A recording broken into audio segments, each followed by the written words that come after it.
कभी देखा भी है तुमने? इटली से आया था, इटली से। Bloody poor class people. तेरी ना सैलरी काटूंगी तब पता चलेगा तुझे।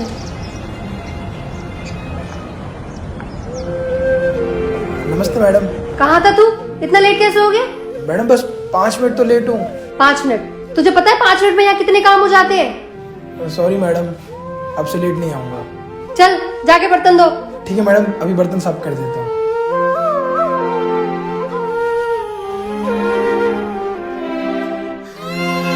ये जरूरी नहीं है कि छोटे काम करने वाला इंसान छोटा होता है। कभी कभी उसे अपनी फैमिली के लिए ऐसे काम करने पड़ते हैं जो उसे शायद पसंद ना हो, फिर भी वो अपनी फैमिली के लिए वो काम करता है ताकि उसकी फैमिली 2 वक्त की रोटी खा सके।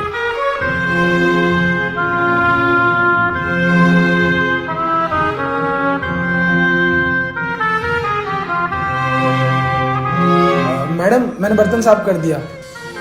इतनी जल्दी धुल गए बर्तन? हाँ मैडम। चल ठीक है, मेरे रूम में जाके पोछा कर दे। ठीक है मैडम, पोछा लगा देता हूँ।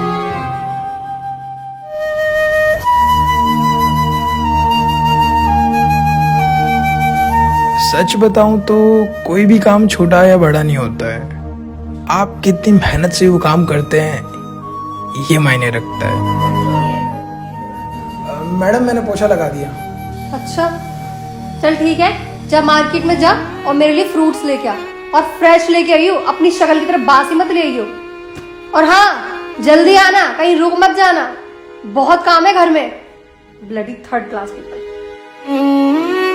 आप में से भी कई लोग ऐसे होंगे जिन्हें उनका काम पसंद नहीं होगा, लेकिन वो फिर भी वो काम करते हैं ताकि उन्हें 2 वक्त की रोटी मिल सके, वो अपने परिवार का गुजारा कर सके। ये मायने नहीं रखता कि आप काम क्या कर रहे हैं, मायने ये रखता है कि वो काम आप कितनी लगन से कर रहे हैं, कितनी मेहनत से कर रहे हैं। मैडम मैं फ्रूट्स लेके आ गया। अच्छा हाँ सुन, मुझे ना शाम को पार्टी में जाना है, तो मेरी कार को साफ कर दो। चलो। मैडम मुझे कुछ पैसों की जरूरत थी। पैसों की जरूरत थी? मैडम कुछ काम है, वो मेरे पैसे आपके पास पेंडिंग है ना 6 महीने के, तो प्लीज मुझे दे दीजिए। अब तुझे क्या जरूरी काम है? मैडम मेरी मम्मी की तबीयत खराब है तो उनके इलाज के लिए चाहिए। मैडम मैं आपसे उधार नहीं मांग रहा हूँ, वो मेरे 6 महीने के पैसे जो पेंडिंग पड़े वो आप दे दीजिए प्लीज मैडम।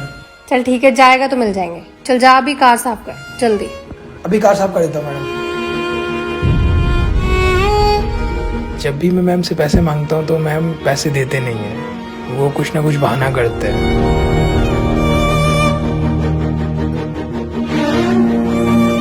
मैडम मैंने कार साफ कर दी। अच्छा मेरे कॉफी का टाइम हो गया, तो मेरी ब्लैक कॉफी बना दो जल्दी से। अभी बना देता हूँ मैडम।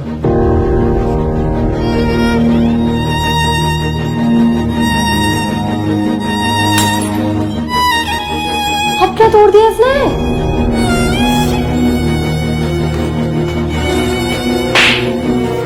तुझे पता है कितना महंगा है ये? कभी देखा भी है तुमने? इटली से आया था, इटली से। Bloody poor class people. तेरी ना सैलरी काटूंगी तब पता चलेगा तुझे।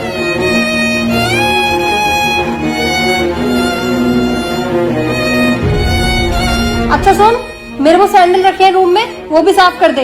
बस मैं निकल रही हूँ पार्टी में।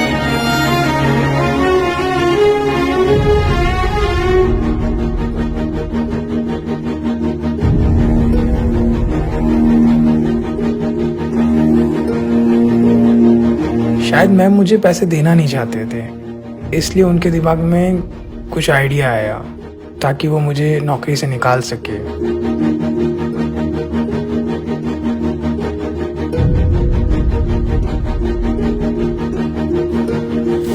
अच्छा सुन, पार्टी में जा रही हूँ, घर की सारी साफ सफाई करके रखना।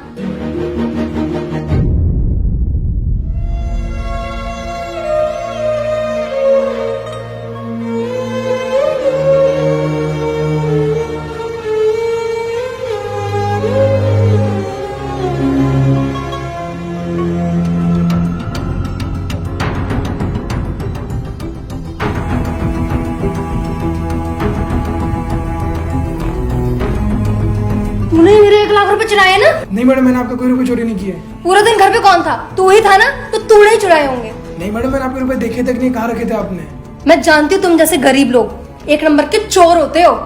तुमने ही चुराया ना, और तुझे तो पता ही है कि मैं पैसे कहाँ रखती हूँ।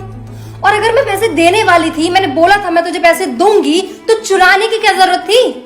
ऐसा है, झूठ बोलना बंद कर और मेरे घर से निकल, नहीं तो पुलिस वालों को बुला लूंगी, जिंदगी भर जेल में कटेगी तेरी। और जब भी कोई हम पे झूठा चोरी का इल्जाम लगाता है तो हमें काफ़ी बुरा लगता है। हमें ऐसा लगता है कि हम कितनी मेहनत से वो काम करते हैं और ईमानदारी से काम करते हैं, लेकिन फिर भी हमारे साथ ऐसा क्यों बर्ताव किया जाता है? हमने ऐसी क्या गलती कर दी आप लोगों के साथ? अरे आ गए आप? आ गया। हाँ, और बताओ कैसा रहा दिन? अमेजिंग। ये आनंद नहीं दिखाई दे रहा? अरे यार, एक बात तो तुम्हें बताना ही भूल गई। क्या? तो पता है आज मैंने तुम्हारे पैसे बचाए हैं। वो कैसे? वो कैसे? वो आनंद का अपना नौकर, वो आज मुझसे अपनी बची हुई सैलरी मांग रहा था, कह रहा था कि उसकी मम्मी की तबीयत खराब है। और तुम तो जानते ही हो ना कि गरीब लोग कैसे होते हैं, पैसों के लिए कुछ भी बोलते हैं। और उसको क्या ही जरूरत है यार, खाता भी यही है, सोता भी यही है, सारे काम तो उसके यही है, क्या जरूरत है? तो मैंने पता क्या किया? पूछो क्या किया? मैंने उसे चोरी का इल्जाम लगाया और फंसा दिया। एंड यू नो व्हाट, उन 60,000 का ना मैंने शॉपिंग कर ली और अपने पैसे बचा लिए। क्या कहते हो?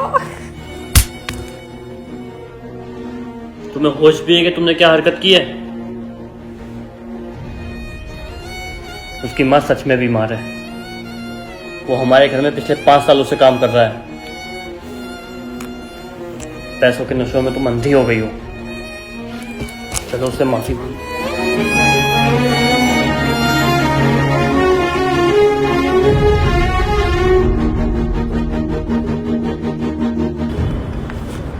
देखो बेचारा अभी भी मेहनत कर रहा है। आनंद, यहाँ ना।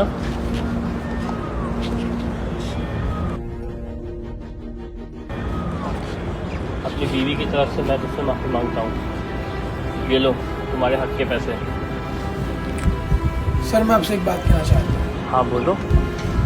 हम भले ही छोटे काम करते हैं या फिर हम आपके घर में झाड़ू पोछा करते हैं, हम आपके जूठे बर्तन धोते हैं, हम आपके चप्पल जूते साफ करते हैं, इसका मतलब ये नहीं है कि हम छोटे लोग हैं। हमारी भी फैमिली है, हमारी भी समाज में थोड़ी इज्जत है। आप अगर किसी पे झूठे आरोप लगाते हैं, उसे नीचे दिखाने की कोशिश करते हैं और उनका शोषण करते हैं, इससे उनके दिल पे बहुत बुरा असर पड़ता है। उनको ऐसा लगता है कि सारे अमीर लोग एक जैसे होते हैं, जो गरीब लोगों को हमेशा दबा के रखते हैं। और मैडम ने मुझ पर चोरी का इल्जाम लगा दिया। मैंने आपके घर पे इतने साल काम किया ईमानदारी से, फिर भी मैडम ने मेरी बात नहीं सुनी और एक झूठे इल्जाम में मुझे घर से बाहर निकाल दिया। और मैडम ने ऐसा किस लिए किया? बस चंद रुपए के लिए। आपके लिए तो वो रुपये बहुत कम थे ना, लेकिन मेरे लिए तो बहुत थे, क्योंकि मुझे ज़रूरत थी उन पैसों की। मैंने बस अपने हक के पैसे आपसे मांगे, लेकिन मैडम ने वो पैसे मुझे नहीं दिए। जब हम आपके घर पे काम करते हैं सच्चे मन से, ईमानदारी से, और जब आप हमारी मदद नहीं करते हैं, जब हमें ज़रूरत रहता है, तो हमारे दिल में आप लोगों के प्रति बहुत गलत भावना होती है। हमें लगता है कि सभी अमीर लोग एक जैसे होते हैं, लेकिन ऐसा नहीं है। हम जानते हैं कि कुछ अच्छे भी हैं जो हम जैसों का ख्याल रखते हैं, जो इंसान को इंसान समझते हैं, किसी भी इंसान को उसके काम से जज नहीं करते हैं, चाहे वो अच्छी कंपनी में जॉब करे या फिर उसी कंपनी का चपरासी हो। सच्चे लोग दोनों को बराबर रिस्पेक्ट देते हैं, ना कि किसी को कम ना किसी को ज़्यादा। और मैडम मैं आपसे एक बात कहना चाहता हूँ कि बड़ा आदमी पैसों से कभी नहीं होता है। बड़ा आदमी वो होता है जो अपने पास बैठे इंसान को छोटा महसूस नहीं होने देता। सच्चा इंसान वही होता है जो हमारे लिए, समाज के लिए, सबके लिए अच्छा होता है। वरना कुछ लोग मैडम जैसे होते हैं जो हम जैसे को तो इस धरती पे जीने नहीं देंगे। हम उनके लिए जानवर से कम नहीं है। हमारा भी तो दिल है, हम मेहनत से कमाते हैं, हमारा भी तो परिवार है, हम अपना काम मेहनत से करते हैं, लेकिन फिर भी आप लोगों को लगता है कि हम चोरी करते हैं और आप हमें हमारी मेहनत के पैसे टाइम पे नहीं देते हो। मैडम को तो ये लगता है कि हर गरीब आदमी चोर होता है, लेकिन ऐसा नहीं है। लेकिन कुछ लोग ऐसे होते हैं जो चोरी कर लेते हैं, उनके वजह से सभी को गलत साबित करना ये ज़रूरी तो नहीं। मैं बस आपसे यही कहना चाहता हूँ कि आप लोगों ने ज़रूरत के वक्त मेरी मदद नहीं की। जब मुझे इन पैसों की इतनी ज़रूरत थी तब आपने मेरी मदद नहीं की, और आप अब आए। मैडम मैं आपसे एक विनती करता हूँ, किसी भी ज़रूरतमंद के हक के पैसे मत खाना, क्योंकि आपको ये नहीं पता कि वो किस हालात में है, उसकी मजबूरी क्या है, उसको उस पैसे की क्या ज़रूरत है। इसलिए मैडम मैं आपसे विनती करता हूँ, आप कभी भी ऐसा मत करना जो आप मेरे साथ किए हो, और कभी भी किसी गरीब को चोर मत समझना। भले ही हम आपके नज़रों में बहुत छोटे लोग हैं, लेकिन हम अपना काम एकदम ईमानदारी से करते हैं। इस वीडियो का मेन मोरल यही कि हम सभी इंसान एक बराबर है, ना कोई छोटा ना कोई बड़ा। लेकिन कभी कभी ऐसा होता है, कुछ लोगों को नीचा दिखाने की कोशिश करते हैं। जो लोग समाज के लिए अच्छा काम करने की कोशिश करते हैं या फिर आगे बढ़ने की कोशिश करते हैं, उनको नीचा दिखाने की कोशिश करते हैं। तो ऐसा ना करें, उन लोगों की आप मदद करें। अगर आपसे कभी कोई मदद मांगता है तो आप उसकी मदद उसी वक्त कर दें, क्योंकि बाद में हम बस मदद करने का दिखावा करते हैं। कभी भी आपको ऐसा लगे किसी को आपकी मदद की ज़रूरत है और आप उसकी मदद कर सकते हैं, तो आप उसकी मदद कीजिएगा। और कुछ लोग ऐसे होते हैं कि उन लोगों पे झूठे आरोप लगाते हैं, उन्हें नीचा दिखाने की कोशिश करते हैं। तो मैं उनसे यही कहूँगा कि हम सब सोसाइटी में एक ही जैसे हैं, तो आप कभी भी किसी को भी नीचा दिखाने की कोशिश ना करें। और आप लोग कमेंट करके बताइए कि आपके साथ कभी ऐसा हुआ है कि आपने किसी से मदद मांगी और उस वक्त उस इंसान ने आपकी मदद नहीं की हो। तो आप कमेंट करके बताइए। और आपने कभी किसी की मुसीबत में मदद की है तो आप ये भी कमेंट करके बताइए। मैं आप लोगों के कमेंट पढ़ रहा हूँ, जल्दी से आप लोग कमेंट कीजिए। और इस वीडियो को आप अपने सभी दोस्तों के साथ शेयर कीजिए, उन्हें ये मैसेज बताइए कि हमें कभी भी किसी को नीचा नहीं दिखाना चाहिए। तो आप इस वीडियो को अपने दोस्तों के साथ शेयर कीजिए और इस वीडियो को लाइक कीजिए, हमारे यूट्यूब चैनल को सब्सक्राइब कीजिए, हमारे फेसबुक पेज को फॉलो कीजिए। और अगर आप लोग भी अपनी स्टोरी मुझे भेजना चाहते हो तो आप लोग मुझे इंस्टाग्राम पे भेज सकते हैं, वहाँ आप लोगों की मैं स्टोरी पढ़ता हूँ। तो आप हमेशा से मुस्कुराते रहिए, खुश रहिए। Thank you.